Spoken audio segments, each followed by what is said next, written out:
മാങ്കുളത്ത് വീണ്ടും കാട്ടാന ആക്രമണം. താളുകണ്ടംകുടി സ്വദേശി സതീശൻ പി.കെയ്ക്കാണ് കാട്ടാനയുടെ ചവിട്ടേറ്റ് ഗുരുതരമായി പരിക്കേറ്റത്.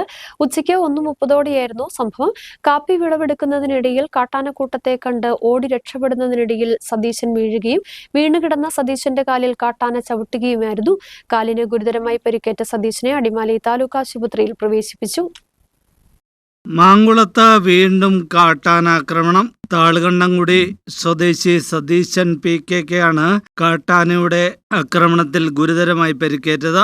ഇന്ന് ഉച്ചയ്ക്ക് 1:30ഓടെയാണ് സംഭവമുണ്ടായത്. താളുകണ്ടംകുടിയിലെ തോട്ടത്തിൽ കാപ്പി വിളവെടുക്കുന്ന ജോലിയിൽ ഏർപ്പെട്ടിരിക്കുകയായിരുന്നു സതീശനും മറ്റു തൊഴിലാളികളും. ഈ സമയത്താണ് അപ്രതീക്ഷിതമായി കാട്ടാനക്കൂട്ടം ഇവരുടെ മുന്നിലെത്തിയത്.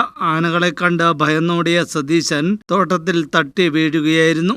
ഓടി രക്ഷപ്പെടാൻ കഴിയാതെ വീണുപോയ സതീശന്റെ കാലിൽ ആന ചവിട്ടി. സതീശന്റെ നിലവിളി കേട്ട് കൂടെയുണ്ടായിരുന്ന മറ്റു തൊഴിലാളികൾ ബഹളം വെച്ച് ആനകളെ തുരത്തിയാണ് സതീശനെ രക്ഷപ്പെടുത്തിയത്.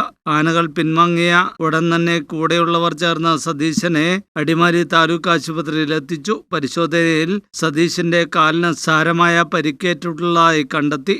അടിമാലി താലൂക്ക് ആശുപത്രിയിൽ പ്രാഥമിക ചികിത്സ നൽകിയ ശേഷം സതീശനെ കോട്ടയം മെഡിക്കൽ കോളേജ് ആശുപത്രിയിൽ പ്രവേശിപ്പിച്ചു. ഈ കൃഷിസ്ഥലത്ത് ആഴ്ചകളോളമായിട്ട് മാസങ്ങളോളമായി ആനക്കൂട്ടം എന്ന് പറഞ്ഞാൽ 100 ആനകൾ പല മേഖലകളിലായിട്ട് നിന്ന് ആളുകൾക്കിടയിലൂടെ നടക്കാൻ തുടങ്ങിയിട്ട് ആഴ്ചകളോളമായി. പക്ഷേ കൃത്യമായൊരു ഇടപെടലോ ഇതിന് ഉൾക്കാട്ടിലേക്ക് ആനയെ ഓടിച്ചു കയറ്റാനുള്ളൊരു നടപടിയോ ഇതുവരെ ഉണ്ടായിട്ടില്ല. ഫെൻസിങ് എന്നൊക്കെ പറയുന്നത് താളുകണ്ടംകുടിയിലേക്കുള്ള ഫെൻസിങ് വെറുതെ കുറച്ച് കമ്പി വലിച്ചു കയറ്റിയിട്ടുള്ളതല്ലാതെ യാതൊരു പ്രയോജനവുമില്ല. ആളുകൾ രാത്രിയിൽ തീ കത്തിച്ചും പറമ്പിൽ കാവലിരുന്നുമാണ് ഇപ്പോൾ കൃഷിസ്ഥലം രക്ഷിക്കുക എന്നുള്ളത്.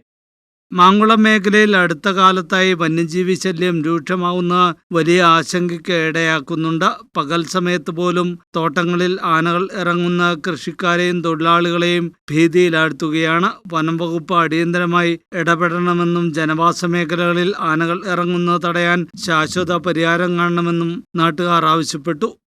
News bureau, Adimali.